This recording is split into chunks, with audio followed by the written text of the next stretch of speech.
खंडागळे यांनी शेवटच्या टप्प्यामध्ये उद्धव बाळासाहेब ठाकरे यांची शिवसेना सोडली आणि ते आता एकनाथ शिंदेच्या शिवसेनेमध्ये गेले. त्यांचा फायदा होईल का त्यांना तोटा होईल?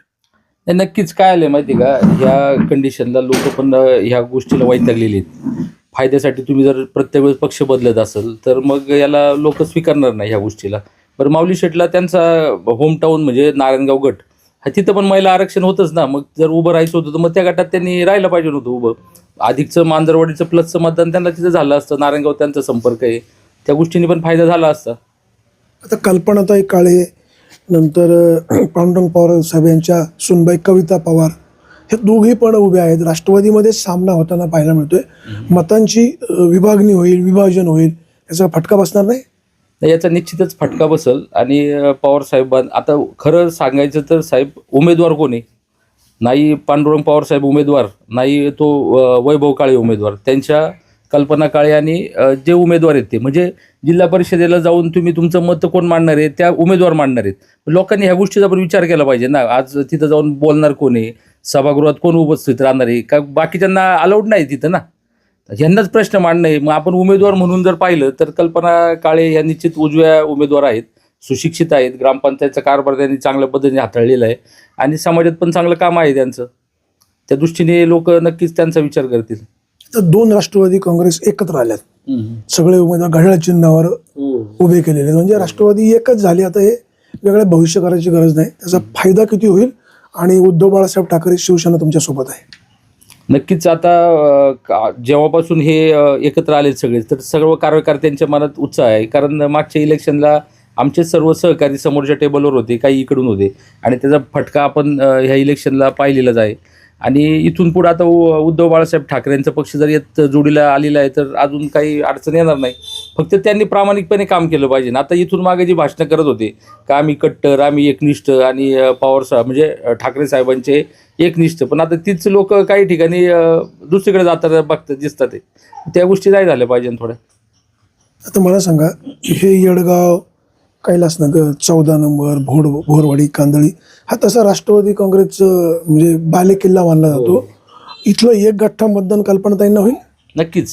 ह्या ठिकाणी आमच्या इकडे उमेदवार म्हणजे घड्याळ हाच उमेदवार आहे आणि कल्पनाताई त्यात सक्षम उमेदवार आम्हाला भेटल्यात. इथून मागच्या काळात आमचं गाव नारायणगाव गटाला जोडलं असल्यामुळं त्या ठिकाणी आमच्या विचाराचा सदस्य कधी होत नव्हता.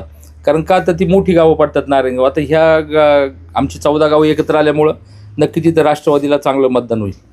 आता मला सांगा, हे सगळं होत असताना पांडुरंग पवार तुमच्या पक्षाचे ज्येष्ठ नेते, तालुका अध्यक्ष आहेत, ते तुमच्या वयाने खूप मोठे वडिलांसारखे आहेत. त्यांना आपण सल्ला देऊ शकत नाही, पण किमान पांडुरंग पवार साहेबांनी काय करावं का जेणेकरून त्यात त्यांचं हित आहे आणि पक्षाचं हित आहे? नक्कीच साहेब, ज्यावेळेस हे दोन्ही उमेदवार समाजापुढे जात होते की आम्ही उभं राहणार आहे, आता इच्छा व्यक्त करणं हे साहजिक आहे. सगळेजण इच्छा व्यक्त करतात. पवार साहेब पण त्यांच्या कविताताईंचा प्रचार करत होते, हे वैभव काळे कल्पनाताईंचा कळत होते किंवा ते सगळेजण फिरत होते.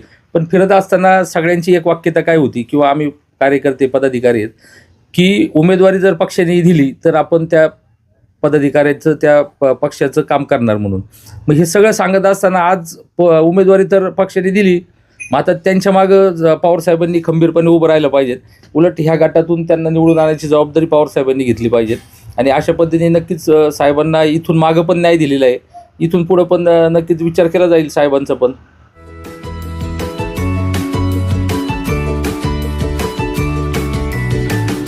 बातम्या शेतीच्या,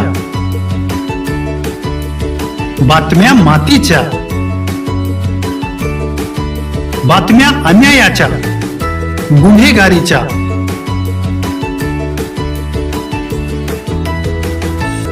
राजकारणाच्या आणि समाजकारणाच्या, शोषणाविरुद्ध बुलंद आवाज, जनसामान्यांच्या हुंकाराची गाज, सत्कार्याला प्रोत्साहन, दुष्कृत्याला अनुशासन, निर्भीड, निस्पृह, सडेतोड, बेधडक आणि रोखटोक म्हणजेच विघ्नहर टाइम्स. शोध बातमीचा, ध्यास सत्याचा. आपलं चॅनल, आपली बातमी. सबस्क्राईब तर कराच, पण बेल आयकॉनवर क्लिक करायलाही विसरू नका.